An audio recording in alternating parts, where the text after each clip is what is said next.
Something quite unusual begins to unfold when you start to awaken. When you stop taking the grand play so seriously, when you begin to see through the cosmic humor of existence itself, you become, how shall I say it, troublesome. You turn into an unease for those still dreaming, still clutching tightly to their masks, their identities, their fragile sense of who they think they are. It's not that you intend to disturb anyone, far from it. You're simply existing, breathing, walking through life with a quiet ease, a soft freedom. Yet that very stillness, that silent peace within you, unsettles others. It shakes something in them they can't name, have you noticed? You walk into a room calm, open, harmless, and someone reacts as if you've insulted their soul. You've said nothing, done nothing, yet your presence alone stirs a subtle discomfort in their spirit. Why is that? Why does your calm disturb them? Why does your refusal to play the old social theater cause such strange ripples? Here's the truth. When awakening dawns, when you see past the illusion of separateness, when the ego's cravings no longer dictate your being, you become a mirror. And mirrors, as you know, are uncomfortable companions. They reflect what people avoid within themselves, not because you're judging them, not because you wish to expose them, but because your very being now moves differently. You no longer follow their unspoken rules, and that unsettles the ego. It grows anxious in your presence. So let's explore the 5 ways the ego reacts to your awakening. Not so you can feel superior, that would be the ego's trick, but so you can see clearly, so you can meet these reactions with compassion, not confusion, so your path stays steady, untouched by their storms. When you stop defending yourself, when you stop explaining every choice, when your no stands quietly on its own, something peculiar happens. People get upset. They seek reasons. They want proof. They demand that your peace be justified. The ego, after all, loves to judge. It measures, compares, and approves only what flatters its image. And when you step out of this game, when you no longer offer your life for its inspection, the ego feels robbed. It calls you cold, unfair, arrogant. But here's the quiet truth. You owe no one an explanation for your being. You need no permission to exist. You don't have to justify your calm, your way, your freedom. Once, while asleep, you may have spent endless energy trying to be understood, to prove your goodness. But now you see the trap clearly. No amount of explaining ever feeds the ego's hunger for control. And so they grow uneasy. They accuse you of pride. But really, they're only meeting themselves in the mirror you've become. They say you've become distant, cold, hard to reach, but that's not what's really happened. You haven't withdrawn. You've simply stopped performing. You no longer audition for a part in their endless play. And the beauty of it is, there's no argument to make, no defense to offer. You quietly smile and move on, like water gliding around a stone. The stone may grumble and resist, but the water keeps flowing, effortless and free. Number 2, they will test you to see if you're real. This one's fascinating. When people sense that you've touched something they haven't, peace, clarity, stillness, they often can't help themselves. They test it. It's like when you tell someone you're no longer bothered by a certain thing, and immediately they bring that very thing up. They poke, they provoke, they stir. Why? Because the ego within them needs proof that you're pretending. It wants to expose you as a fraud, to show that under your calm lies the same turmoil it knows too well.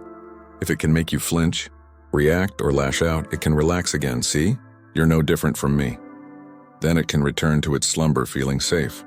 So you'll notice people digging up old arguments, mentioning things that once hurt you, crafting little traps just to see if you'll fall back into your old self. A coworker might suddenly start criticizing every move you make. A family member might revive an old wound they know once set you off. A friend might mock your change, saying you've lost your spark, that you're no longer fun, that you've become too serious or not serious enough. Here's the marvel of it. If you react, if you defend, explain, or get angry, their ego wins. It smiles and says, I knew it. It was all an act. But if you stay still, present, unshaken, their ego trembles, because now it can't dismiss you. Now it must face the uncomfortable truth that what you embody might be real. So what do? You let them test.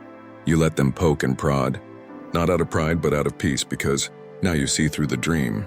You understand that their testing isn't cruelty, it's fear. It's their ego struggling to shield itself from the light of transformation. Number 3, they will gossip and weave stories about you. When you step out of the endless theater of social drama, when you stop gossiping, stop complaining, stop playing the games of loyalty and betrayal, something curious happens. You become the story. People begin to talk about you. They whisper that you've changed, that you think you're above them, that you've grown strange, detached, too spiritual, not grounded enough. They'll wonder aloud what went wrong, what turned you into this quiet mystery they can no longer categorize. And so, behind closed doors, they build tales and theories to make sense of you. Why does this happen? Because the ego can't stand what it doesn't understand. When someone steps out of the familiar pattern, the egos of others feel uneasy. They must explain it, label it, fit it into some mental box, and if no box fits, they'll make one, usually one that paints you as lost, arrogant, or misguided. You might hear secondhand that people are saying you've had a breakdown, that you're in some strange phase, that you've joined a spiritual cult. The details will differ, but the motive will always be the same: to protect their own worldview, to preserve the illusion that nothing real has changed. And here's the quiet truth: you cannot stop it, you cannot control what others think or say. If you try, if you chase every rumor, correct every story, defend your name, you'll drain your energy and slip right back into the noise you left behind. The awakened way is to let them speak. Let them invent their tales. Let them wonder, assume, and misinterpret. Their stories are not about you. They are reflections of their own fear, their own discomfort with transformation, their own unwillingness to question the game they're still playing. As the saying goes, what others think of you is none of your business. And truly, it isn't. You are not a character in their stories. You are simply yourself, walking gently on your path, breathing in awareness, living in presence. Everything else is just noise. Number 4, they will try to pull you back into old patterns. This one is especially delicate, particularly with those who have known you the longest.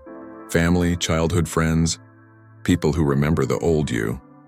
They recall the version of you who played the games, who got upset over the same things they did, who joined in the familiar dramas, but now, you've changed. You no longer react the same way. Don't take the bait. You've stepped out of the emotional dance that once felt so natural to everyone around you, and that unsettles them deeply. So what happens? They try to pull you back. They bring up old memories, hoping to remind you of who you used to be. They recreate familiar situations, expecting you to play your old role, and when you don't, they look hurt, confused, even offended. A mother might say, "You used to tell me everything, what happened?" A friend might sigh, "You're not the same anymore, you've lost your spark." A sibling might accuse, "You think you're better than us now." But what's really happening underneath these words? Your transformation threatens their sense of stability. Because if you can change, maybe they can too, and that's terrifying for the ego. Change brings uncertainty. It means the comfortable patterns might crumble. So rather than face that truth, they try to drag you back to the version of yourself that fits neatly into their world. But you can't go back. Even if you wanted to, you couldn't. Once you've seen through the illusion, once you've tasted genuine freedom, the old ways feel like costumes that no longer fit. You can still love these people. You can still be kind, gentle, and patient with them, but you can't shrink yourself just to make them comfortable again. So what do? You stay present, you stay loving, but you don't take the bait. When they try to lure you into old arguments, you remain quiet. When they try to guilt you for changing, you stay centered. You simply are who you are now, and you trust that in time, they'll either grow to meet you where you are or they won't. Either way, you continue forward. Number 5, they will feel uneasy in your presence. This is perhaps the subtlest and most powerful reaction of all. When you awaken, when you're no longer entangled in the ego's games, your fairy being becomes unsettling to those still asleep. You're not judging them, not looking down, not trying to make anyone feel small. In fact, you may be more gentle, more grounded, more genuinely caring than ever before, yet still, Something about your energy, your quiet awareness, makes them restless. Why? Because consciousness is contagious. Number 5, they will feel uncomfortable in your presence. When you are truly present, no longer trapped in the endless chatter of the mind, no longer rushing to be someone or somewhere else, you create space. A quiet, luminous space of stillness. And in that stillness, the noise in others becomes deafening to them. They start to sense their own restlessness, their own unease, their own constant hunger for distraction. Your peace mirrors their inner chaos. Your stillness reflects their agitation. And rather than seeing this as an invitation to look inward, the ego does what it always does. It points the finger outward. It blames you for the discomfort it feels. Suddenly, you're the problem, you're too serious, you're too quiet. You're not fun anymore. Something must be wrong with you if you're not as anxious, busy, and noisy as everyone else. You'll notice that some people can't bear silence around you. They fill the air with endless talk, as if silence itself were a threat. They'll ask, "What's wrong?" Or "What are you thinking about?" When in truth nothing's wrong. You're simply here. They mistake your calm for judgment. They project onto you their own discomfort with stillness, their fear of simply being. And yet here lies the beautiful paradox. The very thing that unsettles them, your awakened presence, is exactly what their soul longs, for your stillness calls them toward their own. Your peace hints at the peace within them. Your freedom quietly reveals that they too can be free. But the ego resists this invitation with all its might, because to accept it, to surrender to that silence, that awareness means the end of its reign, and the ego will do anything to avoid its own ending. It means releasing every game, every story, every frantic effort to prove the ego's existence, and because of this, some people will quietly drift away. They'll make excuses not to see you. They'll fade from your life, like leaves carried off by the wind. And that's all right. You cannot wake anyone by force. You cannot pull someone into awareness before they're ready. All you can do is be simply steadily what you are, and trust that those who are ready will be drawn to what you embody. Some may accuse you of being judgmental, even though you're not judging them at all. They feel judged just by standing beside someone who has stopped playing the game. Your very being becomes a quiet question mark in their world. Without saying a word, you challenge their illusions, and what they call judgment is really their own reflection. They're judging themselves and projecting that discomfort onto you. The awakened response is compassion, because you remember what it was like to be asleep, the constant anxiety, the endless need to defend yourself, the tiring struggle to maintain an image, the quiet pain of being around someone who had found a peace you couldn't yet touch. So you don't take their discomfort personally. You let it pass through you like wind through open space. You remain kind, open, steady, available if they wish to talk, or simply to sit with you in silence. Now, here's what's essential to understand about all 5 reactions. None of them are really about you. They are reflections of each person's relationship with their own ego. When you awaken, you become a mirror, and in that mirror, people do not see you. They see themselves. They see their fears, their attachments, their resistance to change. Some will look into that mirror and feel inspired. They'll sense in you something they've long been searching for, though they might not yet have a name for it. These are the ones who are beginning to awaken themselves. They'll be curious, gentle, drawn toward the stillness you carry. Others, however, will feel threatened.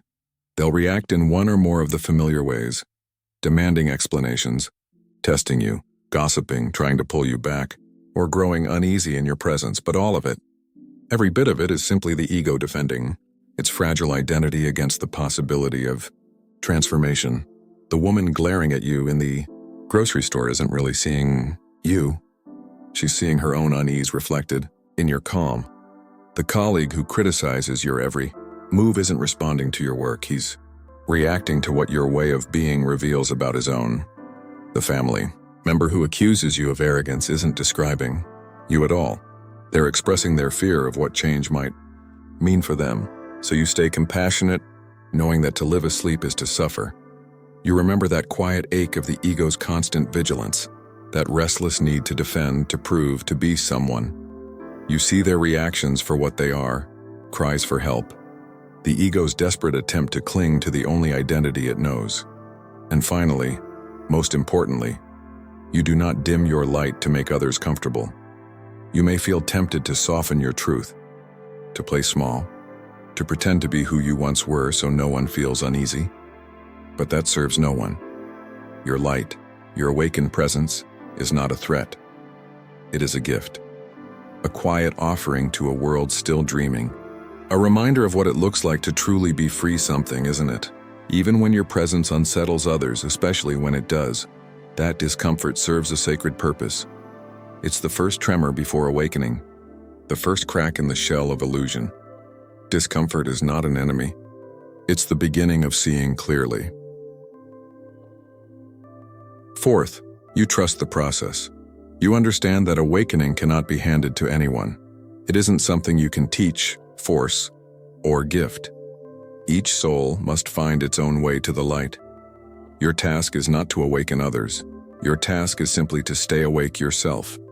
And in doing so, in living from stillness, from presence, from quiet freedom, you become a gentle invitation. You show that another way of being exists. What others choose to do with that possibility is entirely their path, not yours. Fifth, you keep your sense of humor about it all because truly, isn't it funny? The grand cosmic joke of existence, consciousness pretending to be separate, egos quarreling with other egos, all of us forgetting we're the same awareness looking at itself through countless eyes. When you see this, really see it, you can't help but laugh, not at others, but with them, because we're all caught in this beautiful, ridiculous play together. The irritation others feel toward you, it isn't a mistake. It's part of the unfolding. One person wakes up, and their presence sends ripples through the field. Some are carried toward their own awakening, others resist, deny, or fight against it, but the ripples continue, the presence remains, the light keeps shining. And here's the quiet secret. The less you care about people's reactions, the more potent your presence becomes. The moment you start trying to convince, to prove, to be understood, you've slipped back into the ego's game. But when you simply are, living, breathing, moving through life without agenda or defense, that's when true transformation happens. Because then, you're not playing the game anymore. You're not trying to win, not trying to wake anyone, not trying to be special. You're just being, and being is the most powerful thing in the universe. Being is what the ego cannot endure. Being is what dissolves every story, every mask, every desperate performance. So let them react, let them demand explanations, let them gossip, let them test you, let them try to pull you back, let them squirm in your silence. It's all part of the dance, it's all part of the play, and you just keep walking in. Stillness, like water flowing through stone, like wind passing through leaves, like light moving through darkness, not forcing, not resisting, simply flowing, simply being. And in that simple, wordless being, you offer the greatest teaching there is, the teaching that cannot be spoken, the teaching that quietly reveals the truth. The emperor has no clothes. The game has always been just a game, and beneath every role, every mask, every illusion, there is only this presence, this awareness, this being, and that, my friends, is quite enough.